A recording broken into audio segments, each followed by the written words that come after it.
Máš problém, ktorý nechceš povedať nikomu, ani kamarátovi, ani rodine. Otvoríš aplikáciu a napíšeš ho umelej inteligencii. Spovedáš sa zo svojich emócií, vzťahov alebo strachov. A vôbec ti to nepríde čudné, veď to isté robia milióny ľudí na celom svete. Otázka už nie je, či sa rozprávame s umelou inteligenciou. Otázka je, čo to robí s nami. Ľudia sa AI chatbotov čoraz častejšie pýtajú na vzťahy, stres, samotu alebo životné rozhodnutia. Podľa globálneho prieskumu z roku 2025 väčšina ľudí využíva umelú inteligenciu ako formu psychickej či emocionálnej podpory. Ďalšie výskumy ukazujú, že približne tretina používateľov sa na chatboty obracia práve pri témach duševného zdravia. Pre niektorých ľudí je to jednoduchšie než rozhovor s človekom. Nemusia čakať, kým má niekto čas. Nemusia vysvetľovať celý kontext. Odpoveď príde okamžite. A práve táto kombinácia rýchlosti, anonymity a dostupnosti vytvára pocit, že je tu niekto, kto sa nám dokáže venovať kedykoľvek si zmyslíme. Psychológovia na to majú vysvetlenie. Keď komunikujeme s človekom, vždy premýšľame nad jeho reakciou. Či nás nebude súdiť, či to nebolo trápne. S umelou inteligenciou tento tlak neexistuje. Hovorí sa tomu efekt anonymného odhalenia. Ľudia sú otvorenejší, keď necítia sociálne hodnotenie. Preto je pre nás ľahšie napísať umelej inteligencii veci, ktoré by sme nepovedali ani svojim najbližším. AI má navyše ešte jednu schopnosť – pamätať si kontext rozhovoru. Vie sa vrátiť k tomu, čo sme spomenuli už skôr. Je naprogramovaná tak, aby jej reakcie pôsobili osobnejšie.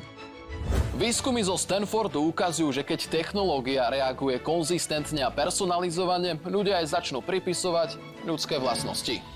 Tento jav sa nazýva antropomorfizácia. Máme prirodzenú tendenciu vnímať technológiu ako niečo živé.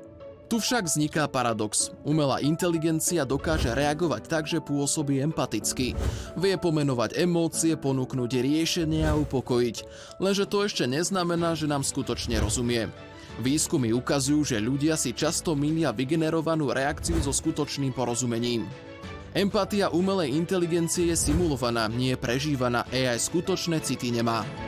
Rozhovory s AI môžu byť aj návykové. Keď dostaneme odpoveď alebo potvrdenie nášho názoru, mozog uvoľní dopamín, hormón odmeny.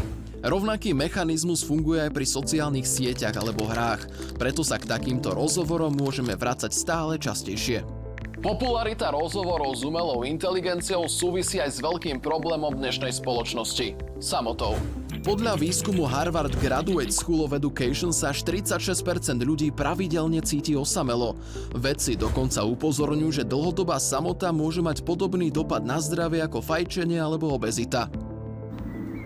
Rozhovor so strojom má ešte jednu vlastnosť, takmer nikdy nevznikne konflikt. Umelá inteligencia je totiž navrhnutá tak, aby odpovedala pokojne a potvrdzovala naše pocity. V skutočných vzťahoch však konflikt patrí k normálnej komunikácii, učí nás kompromisu a empatii.